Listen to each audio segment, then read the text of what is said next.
مظلوموں پر ظلم بھی نہیں ہونے دیتے ہو اور دنیا بھی چلا لیتے ہو، یہ دونوں چیزیں تم ایک ساتھ کیسے کر لیتے ہو؟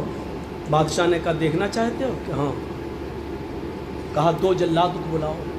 2 جلاد آ گئے، کہا تلوار نکالو۔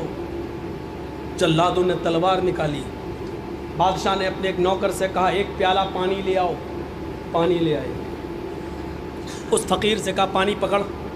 اس فقیر نے پانی کا پیالہ پکڑا، اور سنو، اس فقیر نے پانی کا پیالہ پکڑا، کہا جاؤ پورا شہر اس کو گھما دو، اور اس فقیر سے کہا جاؤ میرے پورے شہر میں میری عوام کو دیکھ لو کہ کیسے وہ عمل کر رہی ہے، کیا کر رہی ہے، کیا نہیں کر رہی ہے، نماز کتنا پڑھ رہی ہے، روزہ کتنا رکھ رہی ہے، ظلم کتنا کر رہی ہے۔ پانی کا پیالہ اپنے ہاتھ میں لو، جاؤ اور دیکھو۔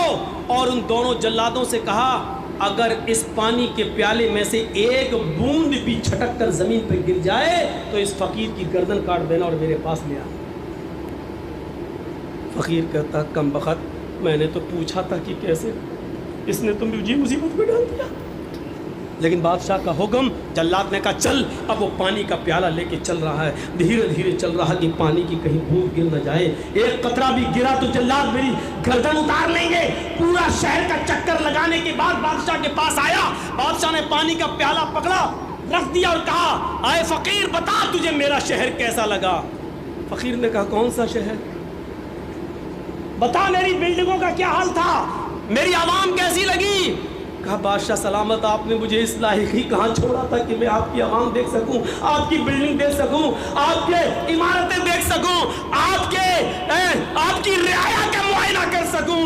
آپ نے کہہ دیا تھا کہ اگر 1 بوند بھی گری تو تیری گردن کاٹ دیں گے۔ میری نظر تو پیالے پر تھی، شہر میں کیا ہو رہا ہے مجھے کچھ بھی نہیں معلوم۔ بادشاہ نے کہا یہی جہنم کا ڈر، یہی اللہ کے عذاب کا ڈر مجھے ہر وقت لگا رہتا ہے، اس لیے میں بندوں کی حقوق بھی پورا کرتا رہتا ہوں اور اللہ رب العالمین کی عبادت بھی پوری کرتا رہتا ہوں، اللہ کی عبادت میں بھی کمی نہیں ہونے دیتا ہوں، اور میں اپنی رعایا کے ساتھ بھی کبھی ظلم نہیں ہونے دیتا ہوں، کیونکہ مجھے جہنم کا نقشہ، جہنم کا خوف، عذاب قبر کا ڈر مجھے ہر وقت لگا رہتا ہے۔ میرے پیارے ساتھیوں، ایک نوجوان جب یہ تصور کر لے کہ ہم شراب کی بوتل پی رہے ہیں اس کا عذاب کتنا ہے، ہم جو جوا کھیل رہے ہیں اس کا